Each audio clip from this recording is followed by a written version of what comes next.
So people often ask me how I learned to cook, and I have to be truthful with you. I actually worked my way through mastering the art of French cooking with Julia Child.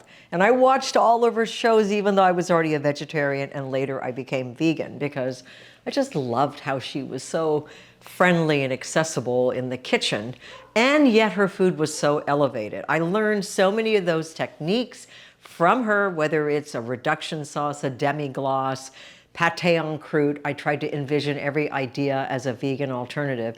And one of the dishes that I was obsessed with was bouillabaisse. Now, bouillabaisse is a fish stew that's redolent with the flavors of garlic and saffron, which really distinguishes it from so many other fish soups like cioppino or zuppa di pesce from Italy.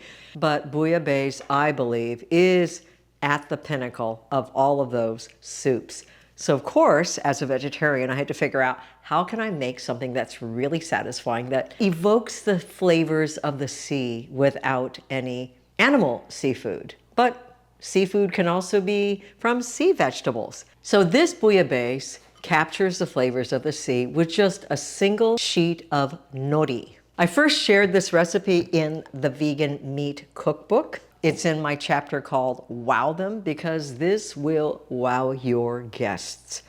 I love this for special occasions, for friends and family, and yes, there are many components. It takes a little bit of time, but start to finish, it only took me about an hour to make this. Might take you a little longer, but I hope you'll give it a try. It is so aromatic. I can smell all the different vegetables. I can smell the mushrooms. I can smell the briny flavor of the sea. Okay, I'm ready to dig in. Okay, we're gonna start out by dicing vegetables. So I have an onion, I've got a bulb of fennel, I've got a carrot, and I've got a red bell pepper. And we're gonna dice all of them and start out by sauteing these. All right, I'm putting in a generous amount of olive oil into my preheated pot. And now I'm gonna add the vegetables and we're gonna saute them.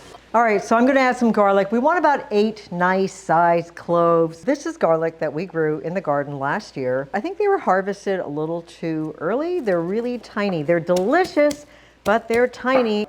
We need the equivalent of about 8 normal sized cloves. So we're gonna chop the garlic. It doesn't have to be super fine since it's gonna cook for a while. And we'll get that in the pot with the vegetables. And I'm just going to season the vegetables a little bit with some salt, and we're going to just continue cooking these on low until they're tender. Just another couple of minutes. Okay, we're going to add about a pound of fresh frozen tomatoes. If you watch my easy tomato hack pomodoro sauce recipe with smoked shiitake, you'll know that you can freeze tomatoes whole, which I do at the height of summer. And then you just rinse them in warm water and the skins just peel off like that. There's really no prep when you freeze. Just pick your tomatoes, throw them into a bag, throw them into the freezer, and you've got fresh tomatoes to throw into soups and sauces all year round. They capture the flavor of the season without tasting like canned tomatoes. So I prefer this method. And I need about a pound of tomatoes. Okay, and the skins just slip right off. I'm gonna chop these up. Obviously, frozen tomatoes are only for a cooked application. You're not gonna put them in a caprese salad, that won't work, or in a regular salad, but they're perfect for soups and sauces. My vegetables are ready, so I'm gonna add the frozen tomatoes, or canned tomatoes, or fresh tomatoes. Now, I'm a firm believer in making fresh vegetable stock, but I'm also a firm believer in cheating when you don't have time to make vegetable stock, which is why I always recommend that you have your own brilliant bouillon on hand at all times. I have another video that shows you how to make your own bouillon paste that you can keep in the refrigerator so you can have fresh tasting stock at all times. I need 5 cups of vegetable stock. So I'm gonna dissolve this and I'm gonna add 5 cups. I'm gonna turn the heat up and I'm gonna add about a half a cup of white wine. Now, if you don't wanna add wine, you can skip it, but it does make a difference in terms of flavor. Okay, this is what's gonna give it that seafoody flavor, a piece of nori. And what you're gonna do, because we wanna keep it all together, is you're gonna crumple it into a wad in your hand, and this will sort of keep it all in one place. Okay, what distinguishes bouillabaisse from other so-called seafood soups or fish stews is the addition of saffron, which gives it a very distinct flavor. And we're gonna have a dash of cayenne pepper as well, maybe 2 shakes or so. And we're gonna simmer this for about 20 minutes or so to let all the flavors infuse. And meanwhile, we're gonna prepare the mushrooms. This is full of mushrooms. The mushrooms are gonna be a stand-in for fish and seafood. We're gonna start out by making some scallops out of king trumpet mushrooms. These are just fun to look at. They're not exactly like scallops. I'm just gonna do little cross hatches on my king trumpet mushrooms. I grew up eating seafood. I grew up eating nori and sea vegetables. To this day, I love the flavor of the ocean, but we don't need to be eating the critters that live in there because we have access to all the flavors of the sea from sea vegetables and mushrooms. Now, if you don't want to take the time to do these little cross hatches, you certainly don't need to. It just elevates your soup a little bit more. Okay, the tops you can also cook. They don't look quite as scallopy, but you know, who cares? They taste just as good. I've got a cast iron pan heating, so I can start cooking these. I'm going in with olive oil, and we're gonna cook these until they brown on both sides, and then we're gonna flavor them. Now in the same pan, just to make it easy, I'm gonna make some lion's mane fish. You don't have to have this because, you know, lion's mane, it's expensive, it's hard to come by, but if you can get it, you can turn this into something that's rather flaky, and we can put it on top of our soup. So a secret ingredient I have is this vegan fish sauce from 24 Vegan. This is my favorite brand. There are other vegan fish sauces on the market, and I have one in the homemade vegan pantry that you can make as well.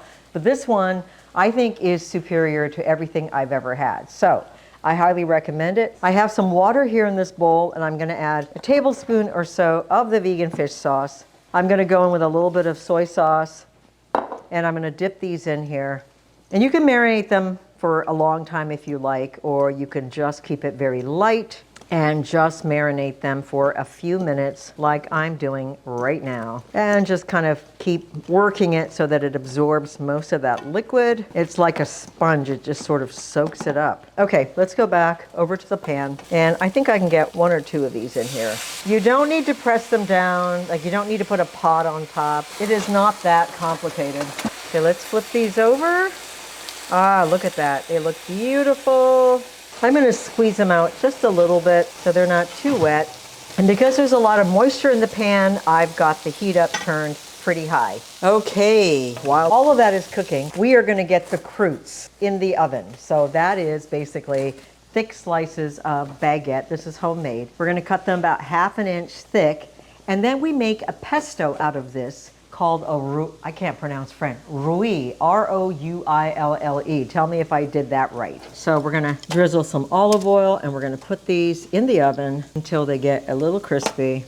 Okay, let's get them in the oven. I'm gonna bake them at about 325. Okay, these have browned. We're gonna pour some of this marinade, which has water and the fish sauce in it, and let that absorb, and that will flavor these scallops. Okay. So I'm gonna take the scallops out. They're gonna go on top of the soup so they look fantastic rather than being mixed in. Since I have it, I'm gonna cook the remaining lion's mane. And these are ready. I'm gonna pull these out so we don't overcook them. Okay, now we're gonna take this soup here. I'm gonna turn it off. So I'm gonna take about 2 cups of this mixture, put it in the blender, and we are going to blend it to give it some nice consistency. The reason I put the nori in a wad is because I want to be able to pull it out like that, because that's going to get blended. So about 2 cups of this soup is going to go right in here. And if you see any pieces of nori floating around, just pick it out. Okay, this is hot, which means that it could easily explode. I'm gonna put a towel on it to let the steam escape, and I'm gonna turn it down low at first. And then we're gonna turn it up. I've had too many accidents. Okay, so that's done. We're now gonna put this back in the soup. I can smell that seafood, the smell of the sea. Not fish, not dead animals, but sea vegetables. Finally, we're ready to add the last of the ingredients, which consists of potatoes and the rest of the mushrooms, and we're gonna simmer until they are ready. And then it'll all come together with the lion's mane, the king trumpet mushrooms, and the croutes that we have in the oven. So here you can add different kinds of mushrooms. These are beach mushrooms, so just break them up into little clumps. I'm gonna add some oyster mushrooms. You're gonna want somewhere around a pound of all these different mushrooms. Add some more shiitake. Remove the stems first. All right, we're gonna put these in the soup. We just added the potatoes, the last of the potatoes. I got the mushrooms in here, and now we're gonna cook this for about, I don't know, 15 minutes or so. Final thing for this soup. I know it's a hassle. We're gonna take about a 4-inch section of the baguette, and we're gonna cut off the crust. And we're gonna make a pesto out of this bread. You can do this with gluten-free bread as well. And you can just skip this step entirely if you like. You could add a traditional pesto. I'm gonna run water over it, and I'm going to squeeze my bread so it's really, really soft. So now what we're gonna do is mash this. Now you can do this in a food processor, and we're gonna add garlic, olive oil, and salt. All right, I think that's done.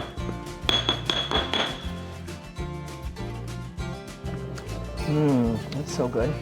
Okay, this is optional for those that like that seafood flavor. The flavor of the sea, I'm gonna put a little bit of nori on the lion's mane, and the nori will stick to it. And we're gonna just sort of pan fry that for a minute. This is optional, you don't have to do it. You can just add the lion's mane as is. So here's how we put it all together after all this labor. But I gotta tell you, I made the whole soup in about an hour. So it is possible, start to finish with all the chopping. I don't know how long this video is gonna end up being, but I was able to make the whole thing in about an hour. So I've got my croute, my toasted bread. I'm putting it here on the bottom of my bowl. I'm gonna put some soup on top.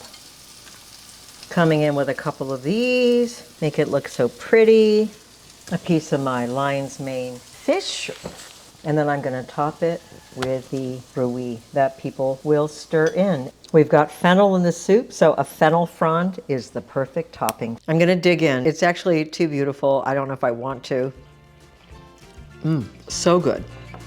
So, so good. Oh, and there's the bread at the bottom that I'm eating too. Well, I hope you'll take the effort to make something really special once in a while for your family and friends, or even yourself. This freezes beautifully as well, so if you only make it for a couple of people, go ahead and freeze it, and then you'll have a special occasion treat at any time. I hope you enjoyed this episode. If you did, please like and subscribe, and I will see you again next time on The Vegan Good Life with Miyoko.